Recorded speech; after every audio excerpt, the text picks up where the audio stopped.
Sare ma sa ma sa ga re sa ma re ga sa re ga ma re ga ma re pa re ma ga re pa ga ma re।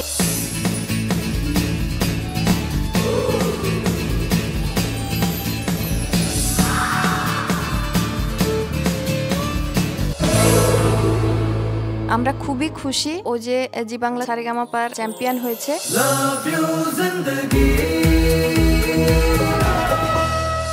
সকালবেলা উঠে আগে রেওয়াজ করলাম, তারপর পড়াশোনা করে নিই, তারপর আবার গান করি, আবার সন্ধ্যাবেলাও রেওয়াজ করি।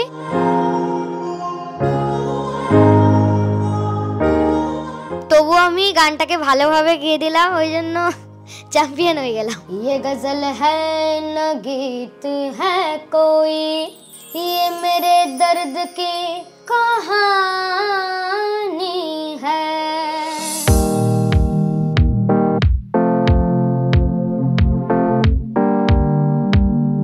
তবে এর পেছনে অনেক পরিশ্রম, ওর নিজের এবং ওর বাবার, তাদের অক্লান্ত পরিশ্রমের ফল এটা। ভারতবর্ষে একজন ভালো শিল্পী হিসাবে সবার কাছে সবার অন্তর জয় করবে, এইটুকু আমি শুধু চাই আর কি।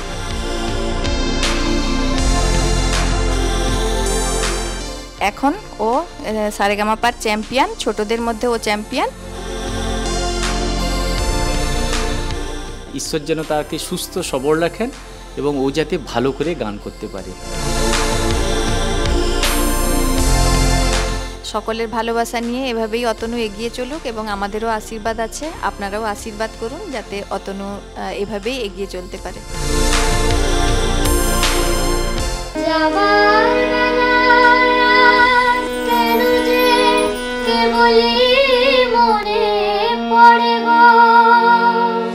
নমস্কার, সিটি সিনেমা আপনাকে স্বাগত জানাই। ইতিমধ্যে আমরা চলে এসেছি সারেগামাপা উইনার অতুল মিশ্রর বাড়িতে এবং দেখে নেওয়া যাক তারা কি করছে এখন।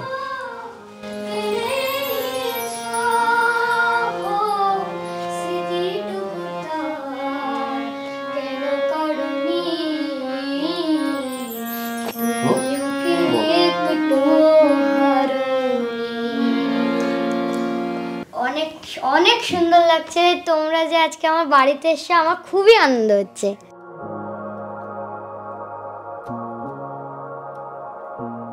আমি 5 বছর বয়স থেকে গান শিখছি। সকালবেলা উঠে আগে রেওয়াজ করলাম, তারপর পড়াশোনা করে নিই, তারপর আবার গান করি, আবার সন্ধ্যাবেলাও রেওয়াজ করি, তারপর গান করি, তারপর রাত্রিবেলা পড়াশোনা করি, তারপর আমি গানের এডিটিং করি। দুপুরেও করি, সকালেও করি, রাত্রেও করি, সন্ধ্যাও করি, সবসময় করি। মানে গানটা ভালোবাসা, গান ছাড়া তুমি থাকবে না, তাই তো? ইতিমধ্যে আমরা অতনুর বাবা মাকে পেয়ে গেছি। তোমরা কি বলবে, মানে অতনু এত জায়গা থেকে, মানে এত বড় একটা জায়গা থেকে উইনার হয়েছে, এত বড় একটা অ্যাচিভমেন্ট, কি বলবে তোমরা? সত্যি কথা বলতে কি, মানে সেরকম বলার কোনো ভাষা নেই। মানে আমরা খুবই খুশি ও যে জি বাংলা সারেগামাপার চ্যাম্পিয়ন হয়েছে। তবে এর পেছনে অনেক পরিশ্রম, ওর নিজের এবং ওর বাবার এবং ওর যে টিচার, গানের স্যার ম্যাডাম সবাই আছেন, তাদের অক্লান্ত পরিশ্রমের ফল এটা। এবং এটা যাতে ও কন্টিনিউ করে এবং এই শুধু চ্যাম্পিয়ন হয়ে গেলে তো হয় না, এটাকে ধরে রাখতে হয়। তো এটা যাতে ধরে রাখতে পারে তার দিকে আমরা লক্ষ্য রাখবো এবং অতনুও চেষ্টা করছে যাতে এটা কন্টিনিউ হয়। এবং ওর লক্ষ্য আছে একজন ভালো শিল্পী হওয়ার, এবং মান্না দেজিকে ও খুব মানে শ্রদ্ধা করে, ভালোবাসে এবং ভক্তি করে। ও চায় মান্না দেজির মতো যেন একজন শিল্পী হতে পারে এবং ভবিষ্যৎ দেখা যাক কি হয়।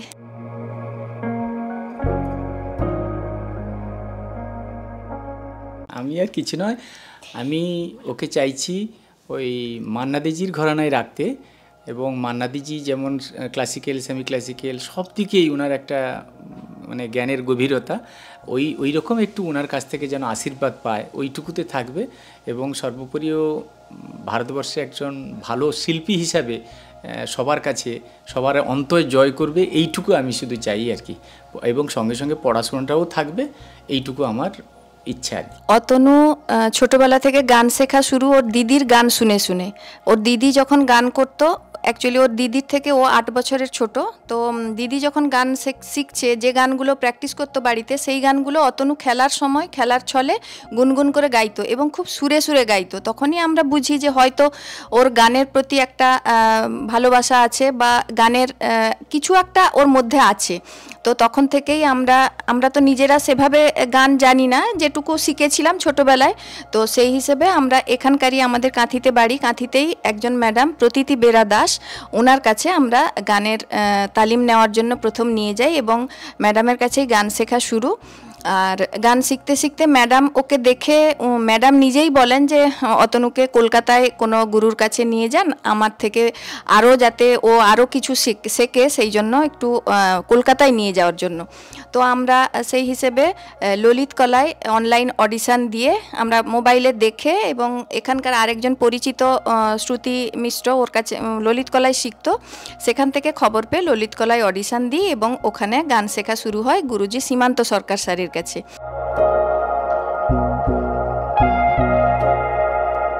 এবং অনলাইনেই শেখা শুরু করে। শিখতে শিখতেই বিভিন্ন যে কোভিড পিরিয়ডের পরপর অনলাইন অডিশানগুলো হচ্ছিল, বোম্বের সুপার সিঙ্গার, সোনি টিভির যে সুপারস্টার সিঙ্গার, তাতে প্রথম অডিশান দেয় এবং ওখানে বোম্বেতে চান্স পায়। টপ 40 পর্যন্ত সিলেকশান হয় স্টুডিও রাউন্ড কমপ্লিট করে, কিন্তু টপ 40 পরে আর অতনু যেতে পারেনি। তো তারপরে আবার জি টিভি সারেগামাপা লিটল চ্যাম্প শুরু হয়, সেটা হচ্ছে 2022-এ। সেখানেও অতনু অডিশান দেয়, কলকাতার অডিশান। তারপরে যা পরপর যেসব অডিশান, সেই সব স্টেপ পার করে অতনু জিটিভির স্টুডিও রাউন্ড এবং অবশেষে টপ 15-এ ও সুযোগ পায় এবং সেখানে টোটাল এপিসোড ও কমপ্লিট করে এবং ফাইনালিস্ট হয়, এবং ফাইনালিস্ট হয়ে 3rd রানার আপ পজিশান পায়। সেখান থেকে অতনু আবার ঘরে ফিরে আসে এবং অতনু আবার গান যেমন চলছিল সেভাবেই চলতে থাকে। তারপর আবার এবছর 2024 সালের জি বাংলা সারেগামাপা এই অডিশানে ডাক পায় এবং ওখান থেকে ওর পথ চলা শুরু হয়। বিভিন্ন যে অডিশানগুলো ওগুলো কমপ্লিট করে এবং টিভি রাউন্ডে ও সিলেক্টেড হয়। তারপরে টপ ফাইনালিস্টও হয় টপ 10-এর মধ্যে। তারপরে এখন ও সারেগামাপার চ্যাম্পিয়ন, ছোটদের মধ্যে ও চ্যাম্পিয়ন।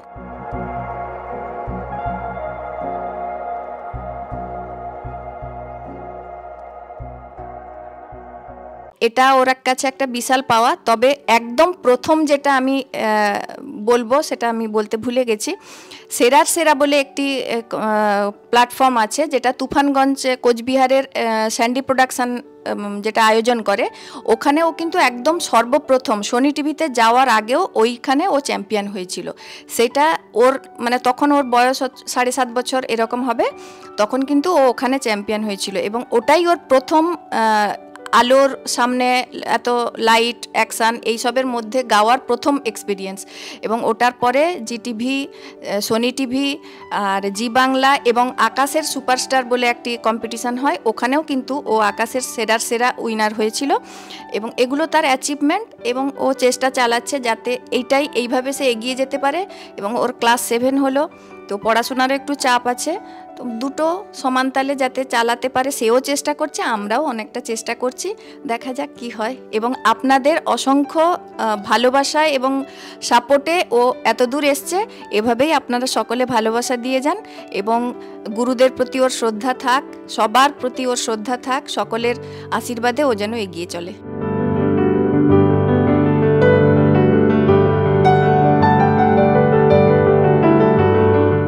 সত্যি কথা বলতে কি, আমি নার্সিং স্টাফ, আমার শিফটিং ডিউটি, আমি তো সময় দিতে পারতাম না। ওর বাবা স্কুল টিচার, তো সেই হিসেবে ওর বাবাই ওকে বেশিরভাগ সময় সাপোর্ট করেছে এবং বাবার জন্যই ও এতটা এগিয়ে যেতে পেরেছে।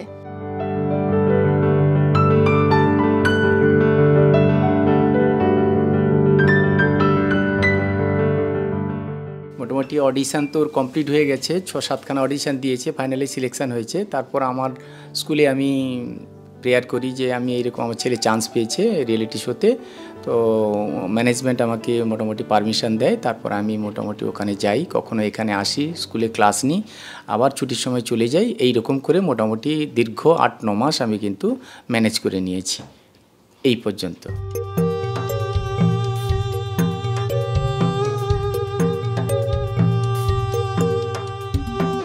আমি আমি ভাবতে পারিনি, কারণ আমি জি টিভি থেকে এসে আমি ঘরে যেরকম গান করতাম ওরকমই আমি গান করে যাচ্ছিলাম। আর তখন আমার জি বাংলা সারেগামাপা থেকে অডিশনের ডাক আসে, তো আমি ওখানটা যাই। ফার্স্ট অডিশনে আমি কে তুমি তন্দ্রাভাবনী গানটি গেয়েছিলাম। তারপর ওনারা বলেছিলেন যে যদি আমি সিলেক্ট হই তখন আমাকে কল করবেন। তারপর অনেক রাত্রি ধরেও বাবা মা বলছিল যে কল তো এলো না, মানে আমি সিলেক্ট হইনি। কিন্তু আমি বললাম যে দেখো পাক্কা সিলেক্ট হবো, কালকে সকালে দেখবে। সত্যি সত্যি পরের দিন সকালে আমার কলটা এলো, আমি সিলেক্ট হয়েছি। তারপর সেকেন্ড অডিশনও এইভাবে। তারপর আমি টিভি রাউন্ডে গেলাম। টিভি রাউন্ডে আমার এতটাই আনন্দ হয়েছিল, তখন আমার লেগেছিল আমি যদি এর থেকে ওপরেও না ওঠে, আমি যে এত দূর এসেছি এতেই আমার খুশি।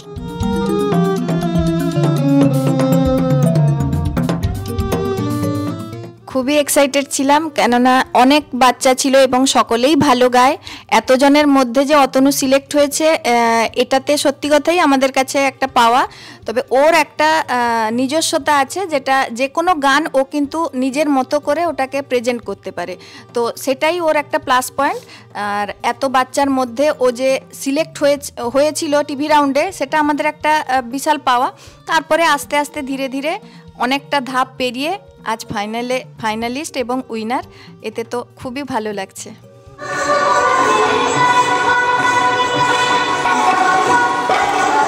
আমি সারেগামাপা প্ল্যাটফর্মে বেশিরভাগ মান্না দেজি ঘরানাতে ছিলাম, কিন্তু আমি ওখানটা সব ধরনেরই গান গাইতাম। মানে আমি গজল গেয়েছি, আমি হিন্দি গান গেয়েছি, আমি বাংলা গান গেয়েছি, আমি শ্যামা সঙ্গীত গেয়েছি, রোমান্টিক গান গেয়েছি, ফোক গান গেয়েছি, ক্লাসিক্যাল গান গেয়েছি, সব ধরনের আমি গান গেয়েছি।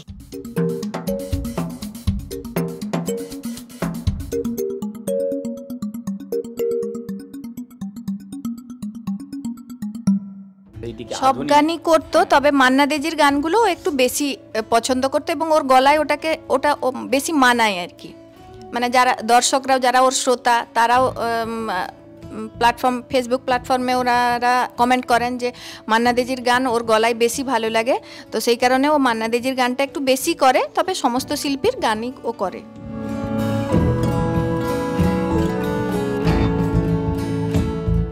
আমি হচ্ছে রাঘব স্যার এবং ইমন ম্যামের টিমে ছিলাম, কিন্তু আমার সব চারটে টিমকেই ভালো লাগতো, কিন্তু বেশি ভালো লাগতো রাঘব স্যার আর ইমন ম্যামের টিমকে।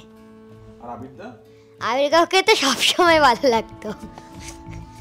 যখন ব্রেক চলতো তখন আবির কাকু যখন স্টেজে দাঁড়িয়ে থাকতো, আমি আবির কাকুকে ডাকতাম সোফাতে এসে বসো, আর ওখানটা আমি একটা লুকে একটা রুবিক্স কিউব নিয়ে যেতাম। আমি রুবিক্স কিউব কাকুকে দেখানো, কাকু বলতো আমার মাথায় এসে ঢুকবে না, আমি চলে গেলাম। আর আমি প্রথম দিন একদম ফার্স্ট টিভি রাউন্ডের অডিশনে আবির কাকু বলে দেখেছিলাম, ওই জন্য ওই দিন থেকে আবির কাকু আমাকে ভাইপো বলে ডাকে।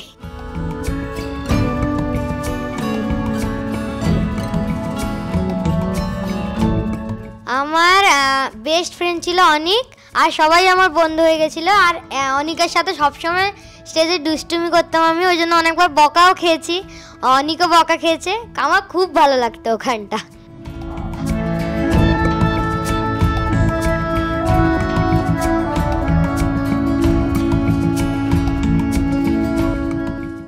ওইটাকে আমি ঘর ভেবে নিয়েছিলাম, কারণ ওখানটা আমি এখান থেকে আমার প্রায় 22টা খানিক রুবিক্স কিউব আছে। আমি বেশিরভাগ রুবিক্স কিউব ওখানটা নিয়ে চলে গেছিলাম, আর ওখানটা ওই রুবিক্স কিউবেই দিনটা কেটে যেত। গ্রুমিং হতো, রিহার্সাল হতো, তারপর রুবিক্স কিউব নিয়ে খেলতাম, বন্ধুদের সাথে খেলাধুলা করতাম, ওতেই একটা দিন চলে যেত। আমি যখন আমাদের নেতাজি ইন্ডোর স্টেডিয়ামে নিয়ে গেছিলো ওই দিন, আমি ওই বাসে যখন নেতাজি ইন্ডোর স্টেডিয়াম থেকে প্রথম দেখলাম, আমি বাসের ভেতর থেকেই এত আনন্দে যে প্রথমবার এখানটায় এলাম, এত আনন্দ হচ্ছে আমি ভাবতে পারছি না। তারপর ওখান থেকে বাস থেকে নেমে আমি স্টেজে গেলাম, স্টেজে গিয়ে ড্রেস পরে রেডি হলাম। তারপর আমি যখন গান গাইতেছিলাম, আমার তখন মানে এসি থাকে, তো আমার একটা প্রবলেম আছে, খালি এসিতে প্রচুর আমার ঠান্ডা লাগে, আমার দাঁত কাঁপে। এবার ওখানটা প্রচুর ভয় লাগছিল যে কী হবে, কেমনভাবে গানটা গাইবো, আর ওটা ক্লাসিক্যাল গান ছিল, ফুল গেন্দুয়ানা মারো। তো তবুও আমি গানটাকে ভালোভাবে গেয়ে দিলাম, ওই জন্য চ্যাম্পিয়ন হয়ে গেলাম। হ্যাঁ, আমি মান্না দিদিকে, মান্না দাদু আমাকে ওনার যে সবচেয়ে কাছের একজন কাকু রজত কুমার ব্যানার্জি, রজত কাকু, উনি বলেছেন যে আমি পারমিশন দিলাম তোকে, তুই মান্না দেজিকে মান্না দাদু বলে ডাকবি। এই জন্য আমি মান্না দাদু বলে ডাকি। আর আমি মান্না দাদুর সব ধরনের গান গাই, মান্না দাদুকে প্রচুর শ্রদ্ধা করি, ওই জন্য আমি এতগুলো ছবি আছে আমার কাছে। আর আমার কাছে আরও অনেক ছবি আছে, কিন্তু এখানটা জায়গা নেই, ওই জন্য লাগাতে পারিনি আমি।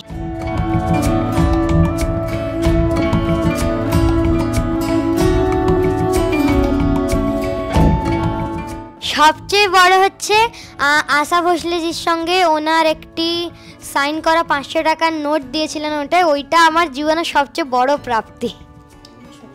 আর ওনার সাথে একটা ছবিও আমি পেয়েছিলাম, এই দেখো ওনার সাথে একটা ছবি, এই ছবিটা আমার জন্য অনেক ভালো। বোম্বের জার্নি তো অতটাও কথা মনে নেই আমার, আর খালি আমার মনে আছে আমার ওইখানটা একটা আমার সবচেয়ে মনে রাখার মতো মুহূর্ত ছিল। আমি আশা ভোসলে ম্যামের একটি সাইন করা 500 টাকার নোট পেয়েছিলাম, আর ওনার সাথে আমি গানও গেয়েছিলাম এবং ছবি তোলার সুযোগ পেয়েছিলাম। ওই দেখো ফ্রেমে ওনার সাথে আমার ছবিটা আছে, এইটাই আমার জীবনের সবচেয়ে বড় প্রাপ্তি। হ্যাঁ, আর আমি আশা ভোসলে ম্যামের সাথে মুড়মুড়কে না দেখ ছবিটা গানটা গেয়েছিলাম। আর দেখো এখানটা কুমার শানু স্যারের সাথে ছবি আছে, মিঠুন চক্রবর্তী স্যারের সাথে ছবি আছে, লক্ষ্মীকান্ত পেয়ারেলাল স্যারের সাথে ছবি আছে, তারপর শঙ্কর মহাদেবন স্যার, আরও অনেকজন ওখানকার জুরি আঙ্কেলদের সাথে ছবি আছে। এইসব আমার প্রাপ্তি। এ পাশে জ্যাকি শ্রফ স্যার, যিনি আমাকে মান্না দেজির টুপি দিয়েছিলেন, এই দেখো।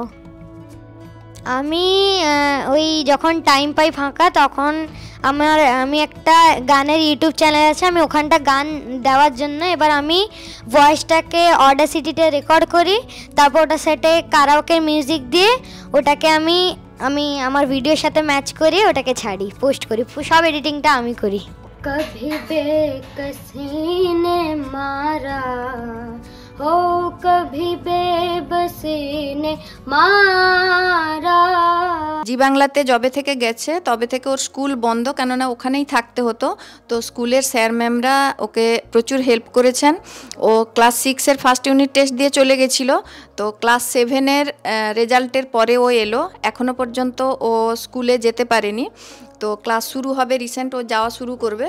তো এর মাঝে ওর স্যার ম্যামেরা প্রচুর হেল্প করেছেন এবং ভবিষ্যতেও ওনারা আশ্বাস দিয়েছেন যে ও গানটা, ওর যেহেতু প্রায়োরিটি, ও গানটা বেশি করুক, স্কুলে একটু কম এলেও হবে, তবে আমরা পড়াশোনা সব কতদূর কি হচ্ছে সেগুলো আমরা জানিয়ে দেব, হেল্প করব, যেন স্কুলের টোটাল হেল্পে অতনুর পড়াশোনা চলে। অ্যাকচুয়ালি ওর উত্তেজনা ও হয়তো কি বুঝেছে জানি না, তবে যখন উইনার বলল তখন শুধু ও স্টেজে লাফাচ্ছিল, কারণ ও এমনি সবসময় লাফায়। যখন যেদিন পারফর্মার অফ দ্য ডে হয় তখনও লাফায়, যখন স্যাম স্টিল পায় তখনও লাফায়, আবার উইনার হতেও ওই লাফাচ্ছিল। আর আমাদের সত্যি খুব খুশি হচ্ছিল, কেননা ভাবতে পারিনি যে উইনার হয়ে যাবে। তো যাই হোক, তবে ওর পারফরমেন্স টোটাল পুরো সারেগামাপার শুরু থেকে শেষ পর্যন্ত অনেকটাই খুব কনসিস্টেন্সি ছিল, যে খুব খারাপ হয়েছে কোনো দিন, ও ডেঞ্জার জোনে গেছে, এরকম কোনো দিন হয়নি। টুকিটাকি হয়তো 1-2 নাম্বার কম বেশি হয়েছে, কিন্তু না হলে বাকি প্রায় সময় ও ফুল মার্কস পেত এবং জাজেসরা ওর খুব প্রশংসা করতেন। এবং যারা আমাদের গ্রুমার ছিলেন, ঝুমুর ম্যাম, সৌমেন স্যার, কল্যাণ স্যার, দেব স্যার, ওনারা খুবই ভালোবাসতেন অতনুকে। তবে ওর দুষ্টুমির জন্য ও প্রচুর বকা খেত, তো দুষ্টুমিটা ওর চলতেই থাকে, সে আমরাও হয়ে যাই, তো ওনারাও ওইভাবেই মোটামুটি 9 মাস ওকে সহ্য করেছেন। আর সৌমেন স্যারের তো কাঁধে মাথায় সব জায়গায় উঠে পড়তো, ওই জন্য স্যার ওকে বলতেন তুই সাপ নাকি রে, লতানো গাছের মতো সবসময় মানি প্ল্যান্টের মতো এদিক ওদিক লাফাস। তো যাই হোক, ওর উত্তেজনা হচ্ছে ওই স্টেজ জুড়ে লাফানো। না, আমি এইটুকু জানি, এক কথাই বলি আপনাকে, যে সফলতা আসতে গেলে খুব পরিশ্রম করতে হয়। সুতরাং আমি ওখানে 9 মাস যখন আমি ছিলাম, স্যারেরা ম্যামরা বা যে সব গানগুলো দিতেন, আমি দেন অ্যান্ড দেয়ার 2 ঘন্টার মধ্যে ও গানগুলোকে তাকে রেডি করে দিতাম পুরো কমপ্লিট। ও নিজে নিজে করে ফেলতো। ওর একটা বেস্ট ফ্রেন্ড আছে, আপনি দেখুন ওর পাশেই কিন্তু আছে, ওখানে মা সরস্বতীর তলায়, ওই যে ছোট্ট, ওটা মুম্বাই থেকে ঘুরে এসছে, আর ওই যে হারমোনিয়াম ওইটা, আর এখানে কলকাতাতেও জি বাংলাতে স্টুডিও থেকে ঘুরে এসছে। ওই বেস্ট ফ্রেন্ড হচ্ছে ওখানে নিয়ে কোন সুরে কিভাবে কোথায় কি ভুল ত্রুটি হচ্ছে, স্যার কোথায় কি বলেছেন, আমি সঙ্গে সঙ্গে তাকে কিন্তু যে ফোনে কিন্তু আমাদের যদিও ওখানে স্যারেরা শেখাতেন, যাওয়ার নিষেধ ছিল সম্পূর্ণ, তবুও এসে সঙ্গে সঙ্গে জিজ্ঞেস করতাম, স্যার আজকে কি বললেন, কোন জায়গায় কোথায় কি ভুল হয়েছে, কোন সুরটা না এই জায়গায়, সঙ্গে সঙ্গে আমি সেই জায়গাগুলো খাতায় লিখে রাখতাম, দিয়ে তাকে প্র্যাকটিস করাতাম। তারপরের দিন কি তোমার গান হয়েছে, স্যার কি বললেন, না স্যার খুব ভালো বলেছেন। আর ঠিক রাত্রের দিকে যখন আমরা 9টা-10টার দিকে যখন আমরা বাড়ি ফিরতাম বা ফ্ল্যাটে ফিরতাম, তখন কিন্তু স্যারেদের আমি কিন্তু টাচে থাকতাম, স্যার আজকে অতনু কেমন গান করলো, না না ঠিক আছে, কোনো অসুবিধা নেই, ও ঠিক হয়েছে, না যে ভুল ত্রুটিগুলো ছিল না না। এইভাবে আমি জানতাম যে practice makes a man perfect. ওই প্র্যাকটিস করতে করতে, অভ্যাস করতে করতে যে নিখুঁত আসে, ওই নিখুঁতগুলো এসে গেছিলো। আমি বাদ্যযন্ত্র যারা বাজাতেন, মিউজিশিয়ান যারা ছিলেন, তাদেরকেও জিজ্ঞেস করতাম। ফলে এইরকম আমি 9টা মাস দিন রাত, ও যেমন খেটেছে আমিও সেরকম খেটেছি, দিয়ে প্রত্যেকের কাছে কিন্তু আমি জিজ্ঞেস করে তাদের কাছ থেকে আমি উপদেশ নিতাম যে এইভাবে স্যার এটা কী করলে হবে না, এইভাবে করো, এই করেই আমি তাকে মোটামুটি এগিয়ে দিতাম। ওইনার কিচ্ছু নয়, ওর আগে যা আর পরেও তা আমি দেখেছি, কারণ ও তো ওই মুম্বাই থেকে ঘুরে এসছে, তো ফলে ওর মধ্যে কোনো না, আমাদের হয়তো টেনশান। আমি কিন্তু সবসময়, আমাকে ওখানে আবির স্যার যে অ্যাঙ্কার ছিলেন, সে মাঝে মাঝে আমাকে প্রশ্ন করতেন যে আচ্ছা অতনু তো এত ভালো গাইছে, আপনি কেন এত মন দুঃখ করে থাকেন? আমার টেনশন থাকে যে আজকে জাজেসদের যে গানটা মানে সিলেকশান হয়েছে সেখানে সে ভালো করতে পারবে কি না। তারপরে এমনিতে একটু তার বয়স 11-12 হয়েছে, অ্যাডোলেসেন্স পিরিয়ড হয়তো আসতে যাবে, গলা চেঞ্জ হচ্ছে, যে স্কেলে সেই স্কেলে ঠিক মতো গাইতে পারবে কি না, এরকম একটা টেনশন। ওর কিন্তু দিব্যি কিছু মনে হতো না, কি বাবা ঠিক আছে তো, হ্যাঁ হ্যাঁ হ্যাঁ আমার ঠিক আছে, কোনো অসুবিধাই নেই, ব্যাস ও দিব্যি গেল, গান করলো, চললেন। ফলে জাজেসরা ম্যামরা বলতেন একটা জিনিস আমরা সবাইকে দেখি, কিন্তু অতনু হচ্ছে আলাদা, যে এলো গানের সময় গান করলো, একদম একাগ্রতা, মানে একদম গানে একদম কনস্ট্যান্ট থাকলো, একদম তার মাইন্ডকে স্থির দিয়ে তারপর গান করলো, দিব্যি হেসে হেসে চলে গেল। কি করি, মানে তখন যা মাথায় আসতো ওইটাই করতাম, মানে ছুটে বেড়াতাম। মাঝে মধ্যে আমি অনেকবার ওই রুমের ভেতর বসে একবার মোবাইল দেখেছিলাম, মানে ক্লাসে বসে, তখন ম্যাম বলেছিলেন, তবু আমি মানে তখন দুষ্টুমি, মানে মোবাইল দেখেই যাচ্ছি, তা ওই জন্য ম্যাম মাকে ডেকে বলেছিলেন, ওরকম একবার করেছিলাম। তারপর অনেকবার আমি বকাও খেয়েছি আবির স্যারের কাছে। আর বেশিরভাগ সময় ছুটোছুটি করতাম আর লাফালাফি করতাম, শান্ত বসতাম না।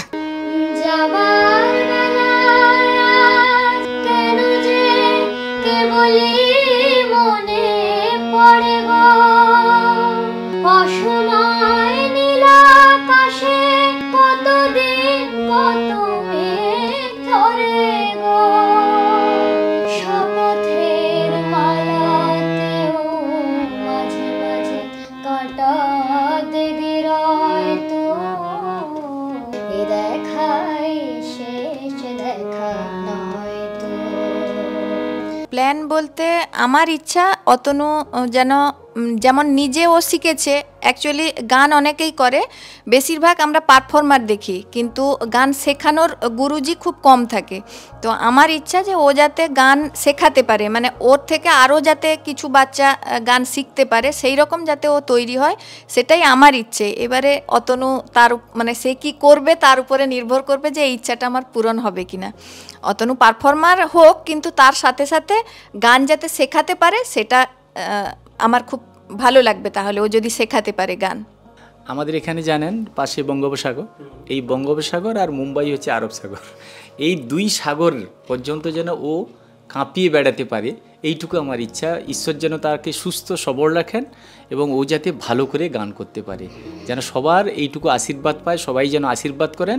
আমাদের আশীর্বাদ, ভগবানের আশীর্বাদ এইটুকু থাকুক, ও যেন ভারতবর্ষে একজন খ্যাত সঙ্গীত শিল্পী নাম করে থাকতে পারে, বা সঙ্গীত শিল্পীর নাম করে থাকে, যেমন মান্না দেজি হয়েছেন, ওই রকমের যেন তার একটু পায়ের চরণধুলি পায়, এইটুকু আমার একটা ইচ্ছা। থেকে আমি ব্যাকস্টেজেই ছিলাম, বাবার সাথে কথাই হয়নি, সোজা চ্যাম্পিয়ন হওয়ার পর কথা হয়েছে। মানে যখন আবির কাকু বললো যে আমি চ্যাম্পিয়ন হয়েছি, আমি তখন পুরো স্টেজ খালি লাফাচ্ছি খালি, আর মানে তখনও বড়দের রেজাল্ট বের হয়নি, তখন আমি পুরো স্টেজ লাফিয়ে যাচ্ছি, খালি লাফিয়ে যাচ্ছি। আমি আর অনিক আমাকে জড়িয়ে ধরে আমাকে ধরে লাফাচ্ছে অনিক। আমি তো খুবই আনন্দিত হয়েছিলাম। তারপর যখন সব শেষ হয়ে গেল শুটিং, তারপর দিদি এসে আমাকে কোলে তুলে নিয়েছিল, আমার মামা এসে কোলে তুললো, আমার অনেক কাকু আছে, কাকুরা বলে যে হ্যাঁ আমাদের ইচ্ছা পূরণ করার জন্য ধন্যবাদ। আর দাদু দিদা বয়স হয়ে গেছে, যেতে পারেনি, তো দাদু এবং দিদা দুজনেই খুব খুশি। বিশেষ করে দিদা হচ্ছে সারাদিন তার সময় কাটে অতনুর গান শুনে, সারাদিন মোবাইলে ওর গান, দাদুর থেকে দিদার গান শোনার ইয়েটা বেশি, এবং সারাদিন মোবাইলে গান শোনে এবং আমাকে বলে কি রে একটু ভাইয়ের সাথে কথা বলালি না, ও তো এতদিন ব্যস্ত ছিল কথা বলতে পারতো না, তো মাঝে মধ্যে এখন কথাবার্তা হয়, এবং বয়স হয়েছে বলে ওনারাও খুব বেশি আসতে পারেন না, আর ও এই গান পড়াশোনা এসবের চাপে খুব বেশি যেতে পারে না, তো এই হলো সমস্যা। কিন্তু সবাই খুব খুশি। প্রথমে মুম্বাই থেকে আসার পর সবাই খুশি হয়েছিল, তবে একটা দুঃখ ছিল যে কোনো প্লেস পায়নি, থার্ড রানার আপ হয়েছিল, মানে 4th পজিশন।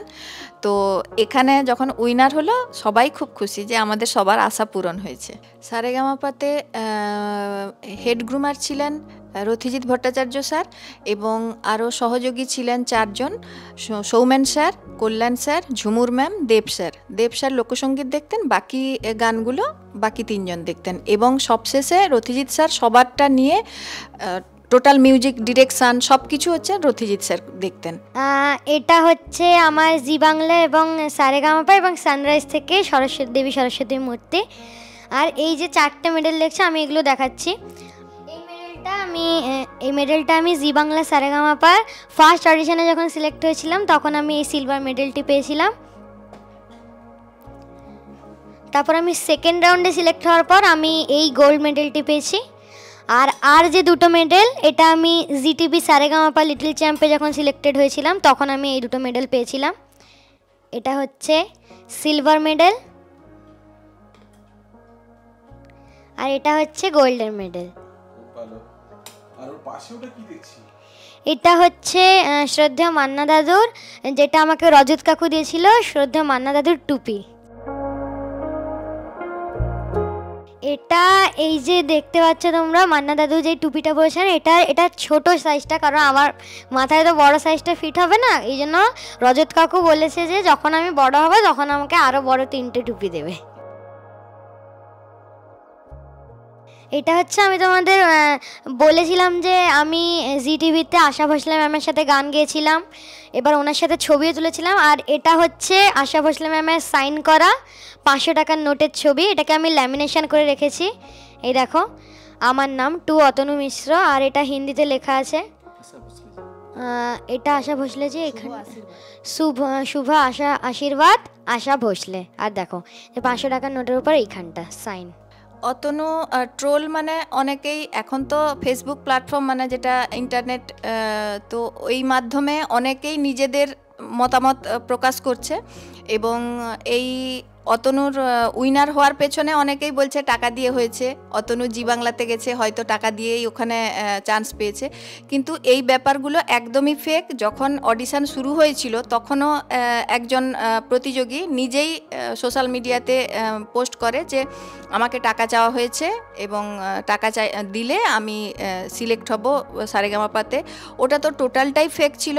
আমরা সত্যি কথা বলতে কি বোম্বেতেও গেছি জি টিভিতে এবং সোনি টিভিতে, এবং বাংলাতেও আমরা জি বাংলাতে গেলাম, আকাশ আট চ্যানেলেও গেছি, সমস্ত টিভি চ্যানেলগুলোতে আমরা ঘুরে দেখলাম। সত্যি কথা মানে কোনো জায়গায় কোনো টাকা পয়সা লাগে না, ট্যালেন্টটাই হলো মেন, এবং ট্যালেন্ট যদি থাকে সে যেখানেই থাকুক, গ্রামে থাকুক শহরে থাকুক, সে ঠিক উঠে আসবে এবং প্রকাশ পাবেই। যেহেতু এটা সোশ্যাল মিডিয়ার যুগ, সোশ্যাল মিডিয়ায় যদি তুমি তোমার নিজের যে দক্ষতা বা তোমার যে ট্যালেন্ট সেটা যদি তুমি ওটাকে প্রকাশ করো, সোশ্যাল মিডিয়াতেই তুমি যদি ওটা আপলোড করো, তাহলেই দেখবে যারা এই সব টিভি চ্যানেল ওখান থেকেই খুঁজে নেবে, যে ভেতরে যদি থাকে অবশ্যই তোমার সাফল্যতা আসবে। আর এতদিন যে 8-9 মাস জি বাংলায় ছিল অতনু, কেন এইরকম অনেক প্রতিযোগী ছিল, এবং তাদের সাথে বাচ্চাদের সাথে বিশেষ করে বাবা মারা একজন করে থাকতেন, এবং ওনাদের টোটাল খরচ কিন্তু জি বাংলা বহন করেছে। স্পেশালি অসুস্থতার সময় ডাক্তার খরচ পর্যন্ত জি বাংলা দিয়েছে, এবং এর জন্য অসংখ্য ধন্যবাদ জি বাংলাকে, এবং প্রত্যেকটা টিভি চ্যানেলেই তাই, যে ওনারা থাকা খাওয়া অসুখ বিসুখ পোশাক মানে সমস্ত কিছু ওনারাই খরচ বহন করেন। তো যারা সোশ্যাল মিডিয়ায় লিখছেন বা ট্রোল করছেন যে বিভিন্ন চ্যানেল জি বাংলা টাকা দিয়ে উইনার বানাচ্ছে বা জি বাংলাতে যাওয়ার জন্যও টাকা লাগছে, সেটা ডান্স বাংলা ডান্স হোক বা সারেগামাপা হোক, যাতেই হোক, তাদেরকে বলি একটু ভেতরটা জানুন এবং আপনাদের যারা আছে ক্যান্ডিডেট তাদের দক্ষতা বাড়ান, তাহলে এমনিই চান্স পাবে। এই রকম রটনা করে লাভ নেই। তো সবাই ভালো থাকুন, সুস্থ মনের অধিকারী হন, মানসিকতা নিয়ে সোশ্যাল মিডিয়ায় কাজ করুন। 1 টাকাও আমাদের কোনো খরচ করতে দেননি ডাক্তারের কাছে, এবং ডাক্তারের কাছে নিয়ে গিয়ে একদিন রেস্ট দিয়ে তারপরে অতনুকে দিয়ে গান করিয়েছেন। এইভাবেই মানে সহযোগিতার হাত বাড়িয়ে দিয়েছেন জি বাংলা। তো সেই জন্য জি বাংলার ডিরেক্টরিয়াল টিম সবাইকে, মানে আমাদের যে ডিরেক্টর শ্রদ্ধেয় অভিজিৎ সেন স্যার, তাকেও আমরা প্রণাম জানাই যে এইরকম সুন্দর যে রিয়েলিটি শোকে পরিচালনা করার জন্য। আর সবাইকে বলি একটা সুস্থ মানসিকতা মনোভাব নিয়ে সোশ্যাল মিডিয়ায় আপনারা বক্তব্যগুলো রাখুন বা কমেন্টগুলো করুন। ঘৃণ্যভাবে এই সমস্ত কমেন্টগুলো করবেন না। নিজের ছেলে মেয়েকে যদি নিয়ে যেতে হয় উৎসাহ দিন, ইনসিস্ট করুন আর স্টিমুলেশন দিন। আর এইরকম আজে বাজে কথাগুলো কখনো আমি বলতে বারণ করব। আমার ফেভারিট ছিল শান্তনু স্যার, আর কিন্তু সব জাজদেরই আমার ভালো লাগতো, কিন্তু সবচেয়ে ভালো লাগতো শান্তনু স্যারকে, কারণ শান্তনু স্যার আমার গান খুব ভালোবাসতেন, আমাকে খুবই আদর করতেন ওই জন্য। হ্যাঁ, আমি জাভেদ স্যারের সাথে যখন ফার্স্ট অডিশনের দিন আমি যখন কেউ আমাকে পাগল বলে গানটা গেছিলাম, তখন আমাকে ওই গানটা ভালো গাওয়ার পর জাভেদ স্যার আমাকে জবা মির্চ বলেছিলেন, মানে যেটার মানে বাংলাতে ধানি লঙ্কা। ওটার পর সবাই হেসে পাগল হয়ে গেছিলো। এটা হচ্ছে আকাশে সুপারস্টার, আকাশ আটের একটি শো। ওখানকার আমি জেলা স্তরে পূর্ব মেদিনীপুর থেকে এইটাতে উইনার হয়েছিলাম। এটা হচ্ছে আমি দিদি নাম্বার 1 সিজন 9-এ জি বাংলার পার্টিসিপেন্ট ছিলাম, ওই জন্য আমি এই পার্টিসিপেন্টের ট্রফিটা পেয়েছি। আমি প্রথমেই ওই ছবিটাকে দেখাচ্ছি। ওই দেখো আমার একটা আঁকা ছবি, এই ছবিটা। এবার এইটা আমি যখন জিটিভি থেকে এসেছিলাম, এখানে একটা কাপড় দোকান আছে, সাথী কাপড় দোকান। ওই কাপড় দোকানের মালিক মানে ওনার কমলেশ নন্দ কাকু আমার গান খুবই ভালোবাসেন। উনি আমাকে এঁকে দিয়েছিলেন, নিজে হাতে এঁকে দিয়েছিলেন। এই জন্য এইটা আমার একটা বড় প্রাপ্তি। এইটাকে আমরা প্রাইজের শোকেসে রেখেছি। আর দেখো, আমি যখন কোভিডের সময় চলছিল, তখন আমি অনলাইন প্রতিযোগিতাতে অনেক পার্টিসিপেন্ট করেছি। এই এত ছোট বড় প্রাইজ, এই সব ধরনের প্রাইজ সব অনলাইন প্রতিযোগিতার। এই অনলাইন প্রতিযোগিতায় আমি নাম দিয়েই এত প্রতিযোগিতা আমার হয়েছে, এত প্রাইজ হয়েছে। আর এটা হচ্ছে সেরা সিজন, এটা হচ্ছে সেরা সিজন 3-র ট্রফি। দেখো, এইটা সবচেয়ে লম্বা ট্রফি এখনকার আমার। এইটা আমার খুবই ভালো লেগেছিলো। আমি এখানটা মানে প্রথমবার কোনো লাইটিং দিয়ে অ্যাকশন দিয়ে এইরকম একটা স্টেজে গান গেয়েছিলাম, আর ওইখানটা আমি প্রথমবার চ্যাম্পিয়ন হয়েছিলাম। ওই ট্রফিটা এইখানটা আমি আমার গান রেকর্ডিং করি, মানে আমি আমার কম্পিউটারে ভয়েস রেকর্ডিং করলাম আমার মাইক দিয়ে।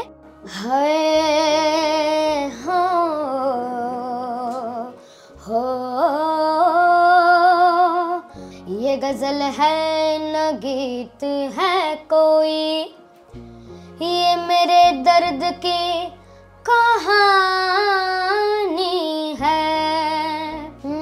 আমার এটা গাঢ় হয়ে গেছে। এখানটা দেখো, এইটা আমার সবচেয়ে বড় রুবিক্স কিউব। এটা আমি এখন যদি সলভ করতে লাগে, আমার এটা সলভ করতে প্রায় 1 ঘন্টা খানিক লাগবে, কারণ এটা সবচেয়ে আমার এত বড় যে কালেকশন, সবচেয়ে বড় কিউব 6x6 কিউব। এই পুরোটা একটা সেন্টার, এগুলো এজেস, আর এগুলো খালি একটা কর্নার। এটা আমার প্রচুর টাইম লাগে, এটাকে আমি স্ক্র্যাম্বল করে রেখেছি। আমার এইটা হচ্ছে এটা নর্মাল রুবিক্স কিউব 3x3, আর সবচেয়ে ছোট কিউব হচ্ছে এটা 2x2। এটা সবচেয়ে ছোট কিউব। আমি তোমাদের এইটা তুমি করে দেবো তো? করে দাও। না, তুমি কি করতে চাইছো? আমি মানে স্ক্র্যাম্বল করে দাও। তুমি বলো, আমি স্ক্র্যাম্বল করে নিই। তোমার যেটা ইচ্ছে ওইটা আমাকে গুলিয়ে দাও, আমি করে দেবো, সলভ করে দেবো। হ্যাপাজারি করে দিই। আচ্ছা, এছাড়া পাশাপাশি আরো বিভিন্ন ধরনের রয়েছে। এটা আমার নরমাল। এবার দেখো কালেকশনগুলো দেখিয়ে দাও।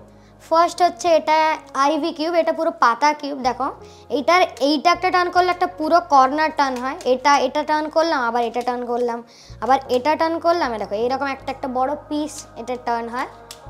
দেখো এটা, আবার এটা তুমি বলতে পারো এটা সহজে, আবার একটু একটু মাঝে মধ্যে কঠিন হয়ে যায়, এইরকম হয়ে যায় কিউবটা। এটা আমার হচ্ছে একটা বলতে পারি ইজি কিউব।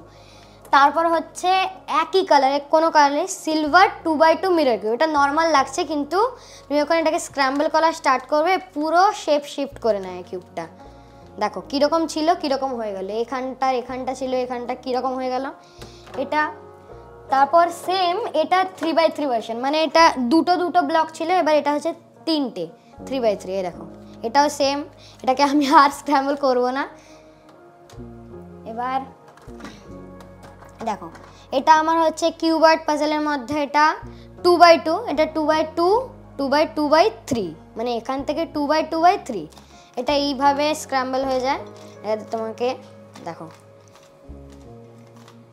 এরকম করলাম, আবার এটাকে ঘোরালাম, আবার ঘোরালাম, হয়ে গেল। খুব ভালো। আচ্ছা এই তো রুবিক্স কিউব গেল, এর পাশাপাশি তুমি আর কি করো, মানে কি খেলো সারাটা দিন, বাড়িতে কি করো? ওই যে আমি তোমাকে বলেছিলাম রজত কাকু আমাকে একটা, হ্যাঁ আমাকে রজত কাকু একটা গাড়ি দিয়েছে, বুঝবো আমাকে রজত কাকু একটা গাড়ি দিয়েছে। হ্যাঁ তো গাড়িটা দেখিনি আমরা সবাই মিলে। এই দেখো এইটা হচ্ছে আমার মনে হচ্ছে তো একটু চাল নেই, দেখতে হবে। হ্যাঁ এইটা হচ্ছে এই গাড়িটা, এটা হচ্ছে ফর্মুলা 1 গাড়ি। এবার দেখো এর চাকার ভেতর ছোট ছোট চাকা আছে, এর একটা ফিচার আছে এই চাকার জন্য। আগে আমি এটাকে অন করছি, দেখো পেছনে লাইট ব্লিঙ্ক করছে, এখান দিয়ে ধোঁয়া বেরোয়, কিন্তু আজকে জল নেই, জল ভরতে হবে আবার। দেখো কানেক্ট হয়ে গেল। এবার দেখো আমি চালাই, চলো।